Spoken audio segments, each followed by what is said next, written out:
Hello and welcome to the Total Soccer Show. My name is Daryl Grove. Taylor's not with me today, which means it's Interview Friday. Today's guest is Morgan Hughes, one of the organisers of the Save the Crew movement, the Resistance, if you will. If you don't know the backstory, then first of all, welcome back to planet Earth. Here's what you missed. Columbus Crew chairman Anthony Precourt, who took ownership of the team in 2013, recently made clear that he plans to move the Columbus Crew team to Austin, Texas. To oppose this move, Save the Crew was formed and is currently working to prevent the Columbus team heading to Austin and MLS turning into the opening scene of basketball. If you're looking for balance, you won't find it here, and I do not apologise for it. This podcast is 100% in support of the Crew fans who want their team to stay in Columbus. And if you're listening to this and scoffing and saying, yeah, but that's capitalism, or something equally vapid, then you are wrong. Capitalism does not mean letting businesses do whatever they want and taking things away from communities, at least not without a fight. Morgan Hughes and Save the Crew are committed enough to have that fight, and I think you should join them. So please enjoy this interview, please listen to Morgan, and then please visit savethecrew.com. Here's the interview. So Morgan, welcome to the show. I want to say hello. I also want to say you are currently one of my heroes. Well, that is, I will reluctantly accept that, I guess. So obviously we're going to talk about the whole Save the Crew movement. I first want to ask you about the first leg game, Columbus 4, New York City FC 1. I also know that you tweeted, I think, day of the game that you were kind of sick, right? You'd come down with some sort of cold. So I haven't been that sick in years, man. That was awful. Day of the game? Yeah. That was the first time I have ever left a game at Crew Stadium in my life. And I left in like the 20th minute. I couldn't take it anymore. I was too ill. Oh, no. So did you manage to watch the rest of it somewhere? Yeah, I live about a mile and a half from the stadium, so I got home real quick and watched the rest of the first half and the second half in its entirety. All right, and hopefully you didn't spread it around too much.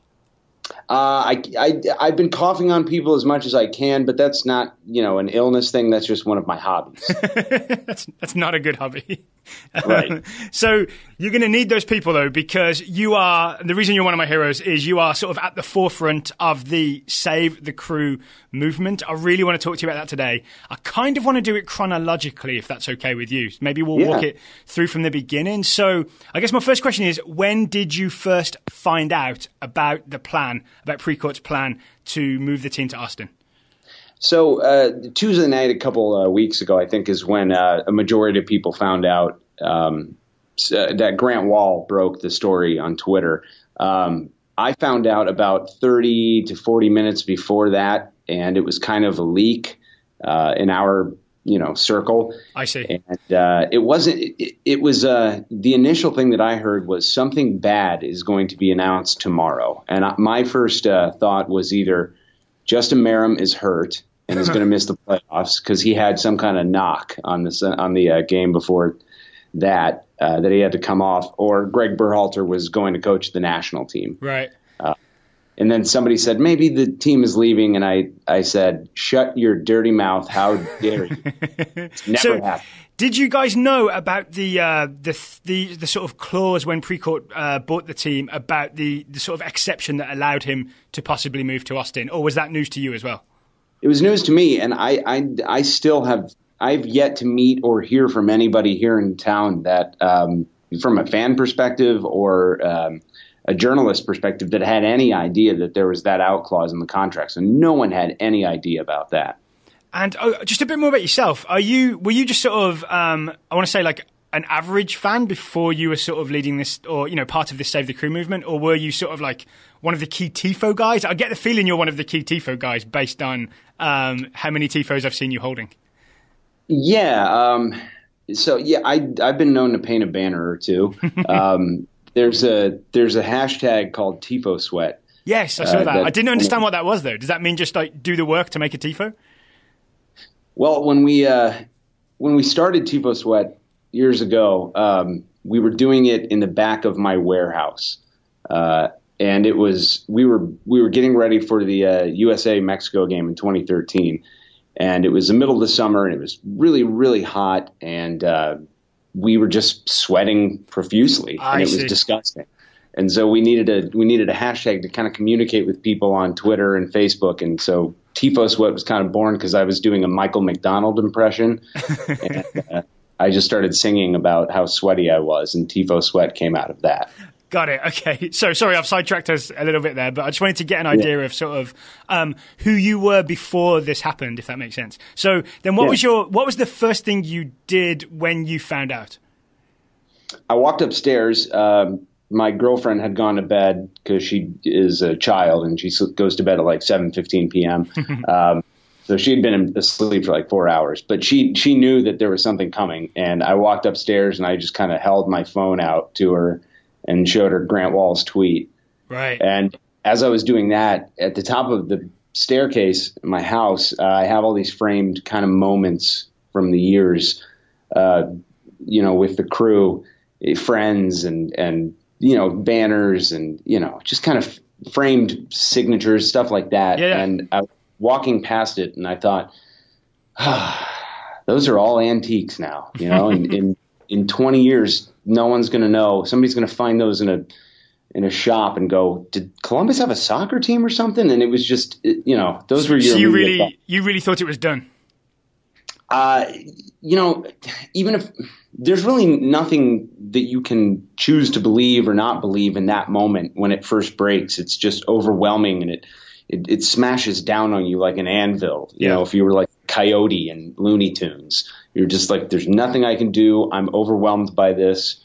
My life is changing significantly. A piece of me has been ripped out. And how long did it take you to come around to the idea of, okay, let's take some action instead? Probably 20 hours. Okay.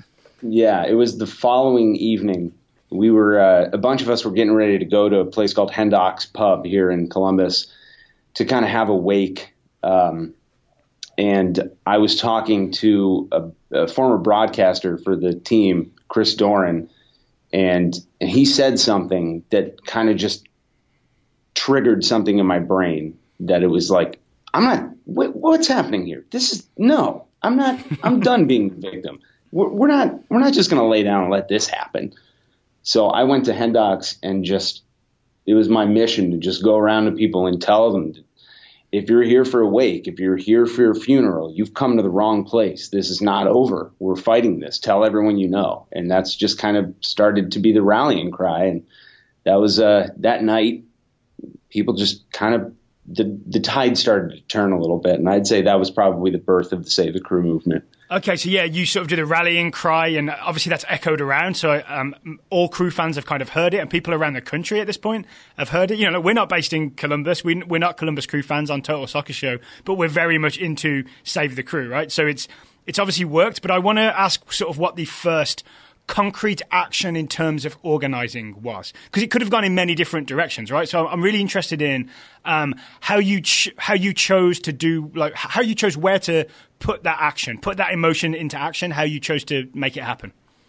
That is a great question, because it's with any grassroots movement, the first thing you do is go, here's the direction, right? Yeah. There are masses of people going, tell us where to rabble and who to rabble at. And, we have our pitchforks. We're ready. Let's go. Just where do we point them?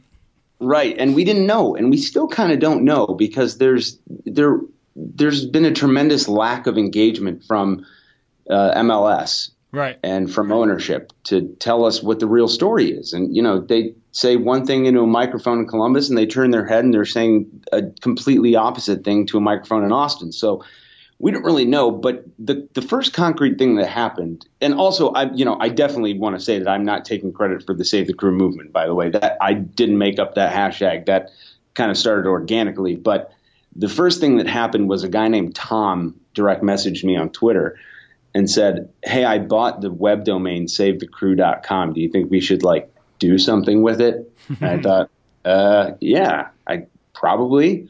And I pulled in a couple buddies of mine to the conversation, and it just it started there, and it grew to now we have 62 people in an actual organization behind the scenes pumping out stuff every minute of every day. And it's been like 3 weeks, 2 to 3 weeks. So it's been nuts. So I've got to tell you, from my perspective, I first heard about SaveTheCrew.com. I went there, early, I think, where it was just enter your email address.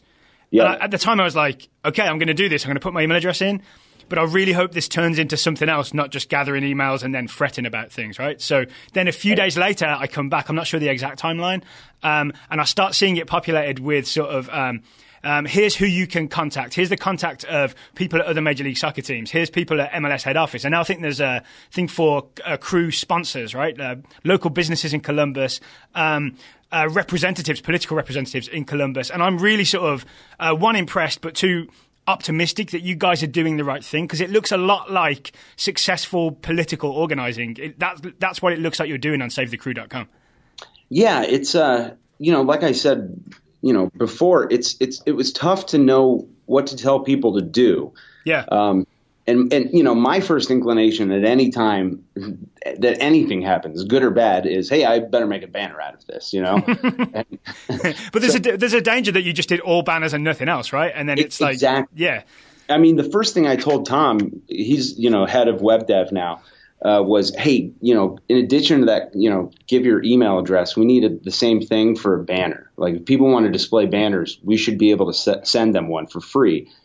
I had no idea that, within 3 hours, we had over 1,000 requests. So, I mean, that was, I should have thought about that before I did that. That's a lot of Tifo sweat. Yeah, exactly. So it was, at first we thought, we don't know to whom we should speak, what we should be saying to them, what their dominant emotional, thing is. We don't know the language that the person speaks. Hell, we don't even know who the person is. So in lieu of like a clear answer, we thought, okay, there are decision makers in Major League Soccer, and there are decision makers in the companies that pay Major League Soccer. So if we make our voices heard to them, it'll be a good step in a direction that we're semi, convinced is the right direction. So That was our first movement, to let the people in power know how we feel. And I thought it was going to be overwhelmingly, 96% people from Columbus, but I mean, it went viral and it's all over the country. It's all over the world. It's been mind blowing. And I mean, I can guess why as well. Like, I'll bet other teams around the country see that if this can happen to Columbus Crew, then it can happen to their team, right? So nobody wants to see a precedent set where a team can be sort of ripped out of its community and planted somewhere else. And for me, it would also, I'm kind of a fan of Major League Soccer, right? It would damage my perception and support of Major League Soccer, and I think would be bad for soccer in America if this happens. So I really feel like the reason it's galvanized so many people is because it feels like a turning point in American soccer and in Major League Soccer. Well, you said it all right there. I mean, two things. A, American soccer, if it suffers from one thing that is consistent, it's that we lack any semblance of true history. Our traditions, the things that you think of when you think of American soccer, they're not very old. And, which is good from a certain perspective, because, hey, everybody's in on the ground floor. We can help cultivate this thing and grow this thing. But it also means that the traditions that you do have, those things that are very much associated with American soccer, you got to work to preserve those, and you can't take them, lightly. You have to protect them. And Columbus is one of those things. Yeah. Whether it's the national team, the Dos Acero legend, or whether it's the first team in Major League Soccer. When we got the World Cup in '94, one of the things was FIFA said, you got to have a top flight league. And the people that put the league together said the way that cities are going to get teams is you have to have 10,000 season ticket holders, right? So they thought, Puxatawny's not going to be in this conversation because they're not going to be able to, bring the heat. Oh, I would have watched the Puxatawny Groundhogs. Yeah, I probably upset a lot of people in Pennsylvania, but I'm willing to take that risk for the joke. Columbus was the only city that eclipsed that number, and we got 12,000. So you're talking about the first team, the home of the United States national team when it matters, the first soccer-specific stadium, the first draft pick, the first Major League championship in Columbus history. All of these things are near and dear to United States soccer, and we have to protect them because, like you said, if it can happen to Columbus, if they can take the first team with all of those attributes that I just listed off, they can do it to anybody. And if the people who are fans of other teams around the league, and I got to give it up to them, they've been great. If they think that it can't happen to them, they're wrong, because at some point you're not going to be new anymore. You're going to age. Yeah, and it can be used as like leverage for stadiums and all that kind of stuff. You could be the victim of an owner just trying to leverage a city to get, sort of huge tax breaks or investment for new stadiums. Absolutely. At some point, you're going to not be new anymore. Yeah. And at some point, they can point to, Real Salt Lake and Colorado and go, well, these stadiums, they're old now because everybody else's is newer than yours. So what are you going to do? Guess we're going to take you to Phoenix. It sets a dangerous precedent, and we have the power as the people, as the consumers, as the target audience to say, not good enough, not happening. We're not going to allow this. So what happened? What was the response like from the sort of? It sounds like you contacted Major League Soccer front office people and you contacted sponsors. What's the response been like from those people? Well, there's been a lot of responses, so it's hard to say overall to take an average. Yeah. But I can tell not you, deaf ears, right? No one's just ignored you, or oh no, yeah, okay. Oh no. I can tell you flat out that they had no idea that this was coming. This was the Save the Crew movement hit them like a freight train. Which proves that this is something that I said at our rally at City Hall, which we planned in like 2 days, and there were thousands of people there.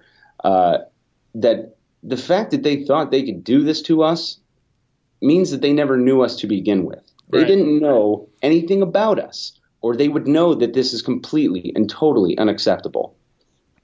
And do you know about the mechanism of sort of, say Precourt really does go through with this and tries to move the team to Austin, does he need, for example, other MLS owners to sign off on it? Well, what I've heard, and, take it with a grain of salt, because we are talking about Major League Soccer rules, which are, it's like saying jumbo shrimp, it's kind of contradiction in terms.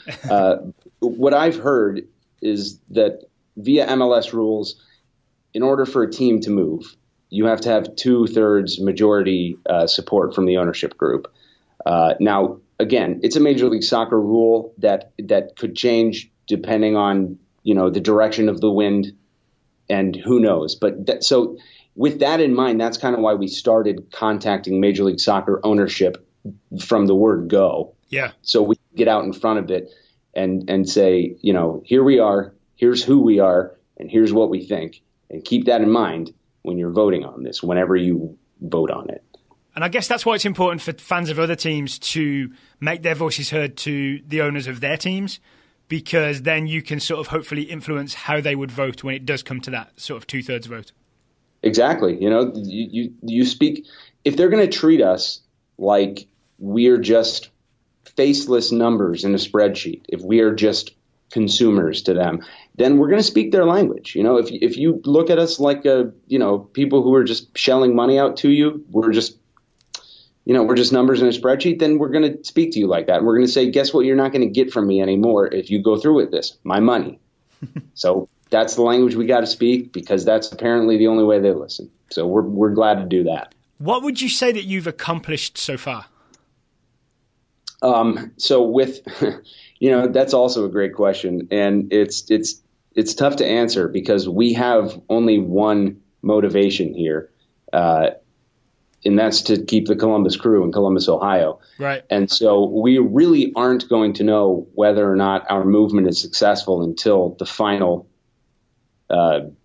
word is written in this book, and that's challenging. Because, any organization, if they have one dominant driving goal, there are lots of metrics, there are lots of places and things that you can hit to go, hey, we're on our way. We hit such and such a plateau, and we got to this and we got to that. With us, there's only one, and it's saving the crew. So Do you know when that final page is scheduled to be written? Like, it was Precourt planning to move for 2018? Was he planning to move for 2020, 2022? Or is this like a George R.R. Martin situation where we don't know when the final page is coming?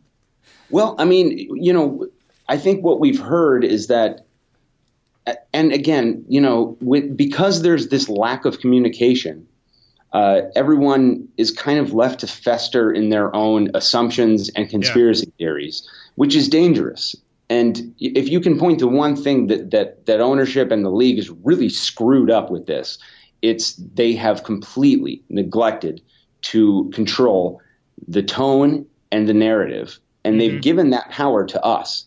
And you can't put that back in the box. That's they don't control it anymore. And so I think that they're scared. And what happens when they're scared is they stop talking. So we don't know what the timeline is. I mean, there's that thing out there that, we're going to be playing here next year for sure. And then maybe they'll move the team to Austin. But without, these channels of conversation being opened, you don't know what to think, because you see that statement come out. And then the day after we beat NYCFC at home in front of a crazy crowd, Dave Greeley is down in Austin holding a town hall meeting. Yeah.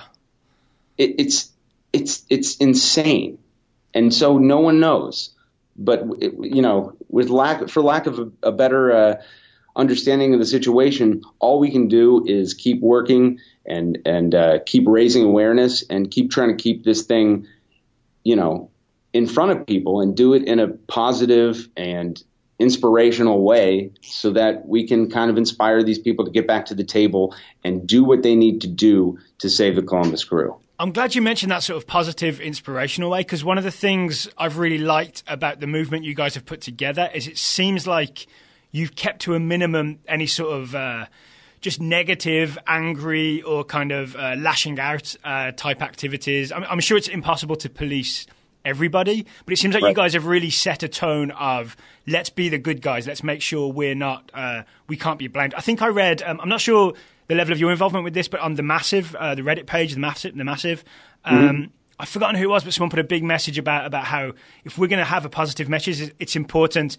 that we are sort of friendly and civil to other MLS supporters, for example, and to not be seen as like going after people in a negative, needless way, and to keep it positive.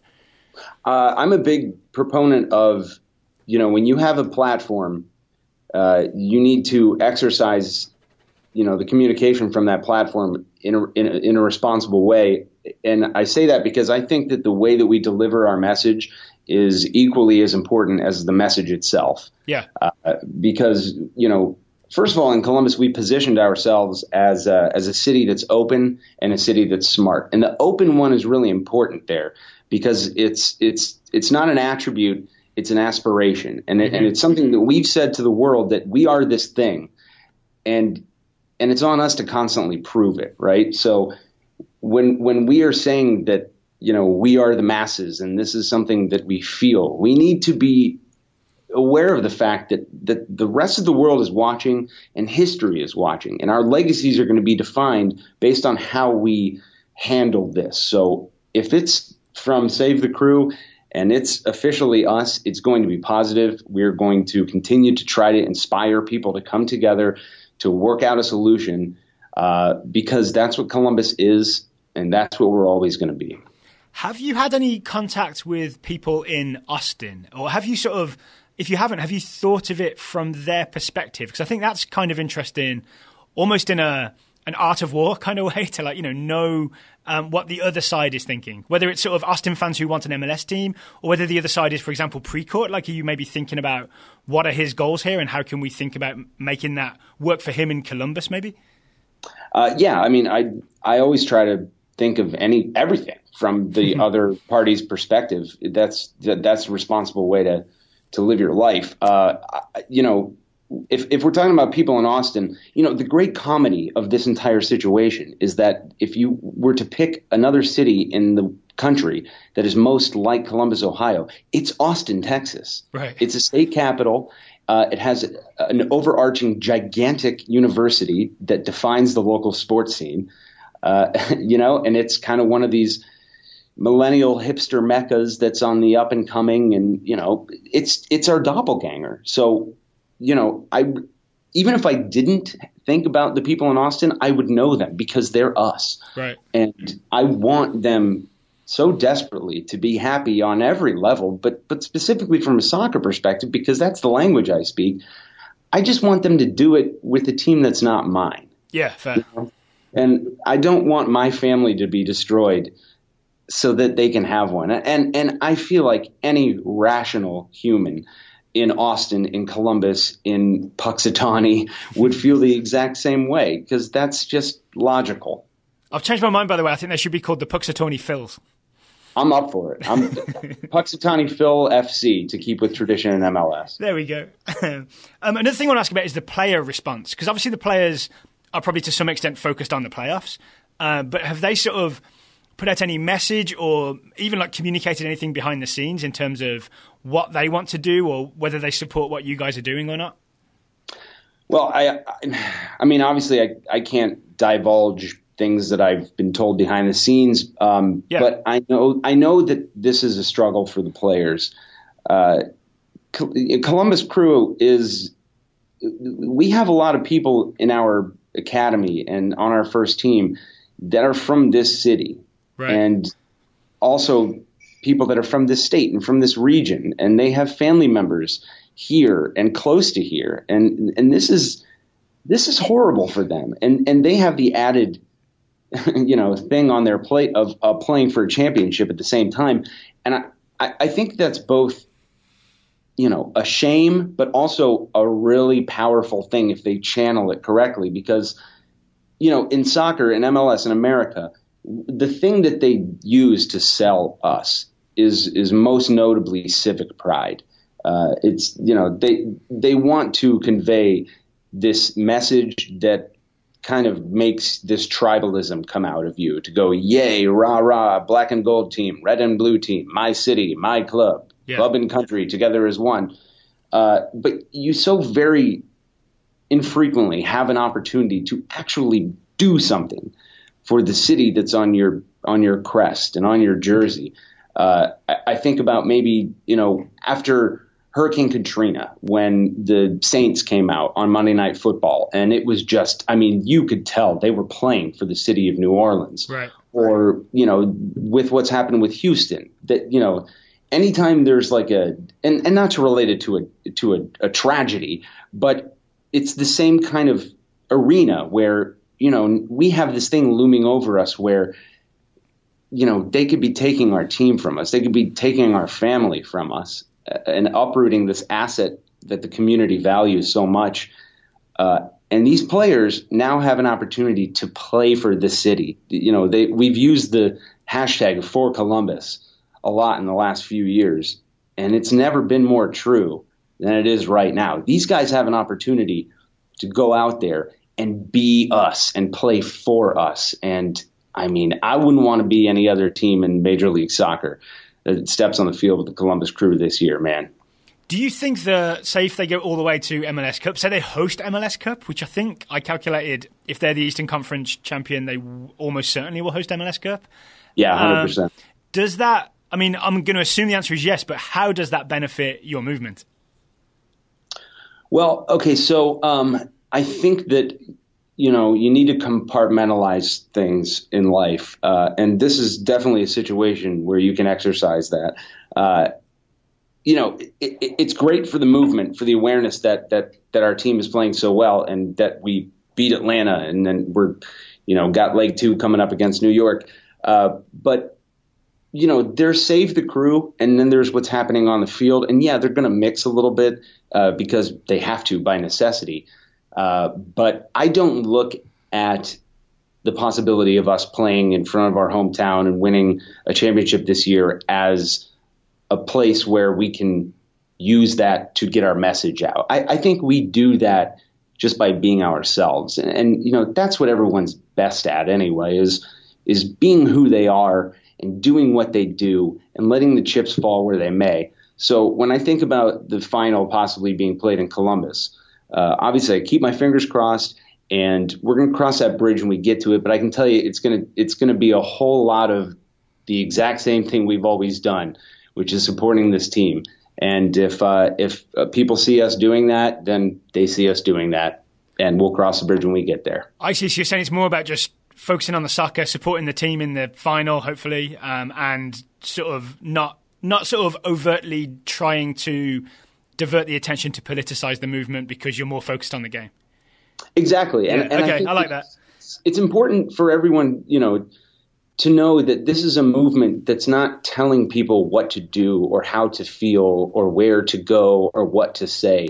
This is just an inspirational hashtag at its core, and we're just trying to get people to make their voices heard. And if they agree with us, then they agree with us. If they don't, they don't. But getting everyone engaged and increasing the conversation, it's never a bad thing. So feel however you want to feel and paint whatever you want to paint, but let's do it together. Let's do it as a city. Okay, well, final-ish question. I'm always aware that I say final question, then I always have a follow-up, but final-ish question. What's the sort of realistic ideal scenario of how the realistic ideal scenario of how this ends? Like, because Save the crew. Okay, but in terms of the pathway to that, because I'm not imagining that Anthony Precourt's going to go, you know what, I was wrong all along. Let's just keep the team here. I love you guys, right? I think it's not going to be that clean and clear, right? So is it like that you, for example, it could be that you persuade enough local sponsors to step up and put the money in front of him to make sure that he realizes there's a business opportunity to make a success of it in Columbus? Well, I know that is I realize that that's the logical next question. I'm not naive. I know that, after we say who we are and what we believe and what we're trying to do, the next question is, well, what does that look like? Right. But, fortunately for us, we are not going to be the ones making that decision. And I don't think that we have enough information to even theoretically say how we would handle something that would happen. So again, we are concentrated solely on keeping this team in Columbus, not just for this year, not just for next year, but for every year. And when that's accomplished, maybe the movement evolves into something else. Maybe it's a new hashtag. Maybe we need to buy a new domain name, but it's another one of those bridges that we will cross when we get there. I hope that we get there. But we're going to work on the first thing first. Have you thought about maybe trying to find a buyer to take the team from Precourt? No, that's not our mission right now. Okay. This is we've joked behind the scenes that, like, hey, let's say the crew gets saved in the next 5 minutes. We have a really powerful organization here in Save the Crew. We have really talented people who are really good at what they do. Making really cool things happen. And I've joked that, like, hey, dude, if this thing ends in the next 5 minutes, we should start our own, company and just, take up causes and whatever. But so, if the conversation changes, if we save the crew and then there's another thing that we need to do for the crew, maybe we'll do that. I'm not sure. I don't think anybody else is sure. So we're just keeping our focus on saving the crew one step at a time. I know it's a cliche, especially because we're talking about sports, like one game at a time, one pitch at a time. But when you're in the middle of it, you understand how much sense it makes, because you can't get focused on next season before this season is over. I got you. All right, so if anyone is listening and is maybe inspired to get involved, what would you recommend they do, whether they're a Columbus Crew fan or sort of a complete neutral? Sit down, take a deep breath, close your eyes, and repeat to yourself that if there's going to be a funeral for the Columbus Crew, you're making a promise to yourself that you are going to be way too exhausted fighting it to attend. Then go to SaveTheCrew.com. There are so many things on that website. It's growing by the millisecond. There are contact links that you mentioned. There are ways to get involved locally. There are ways to spread the message globally. It's ever expanding, and it's a great place to start. Use the hashtag SaveTheCrew. Take pictures, upload them on Twitter, Facebook, Instagram. Keep the conversation going. Tell those in power that you find this completely unacceptable. and that you're not going to take it. And we thank you ahead of time in advance for your support. And it's been really, really awesome seeing everyone around the world get behind us. And if it can happen to us, it can happen to anybody. All right, Morgan, thank you so much for taking the time to talk to me today. Is there anything else that's sort of been left unsaid that you wanted to say before we sign off?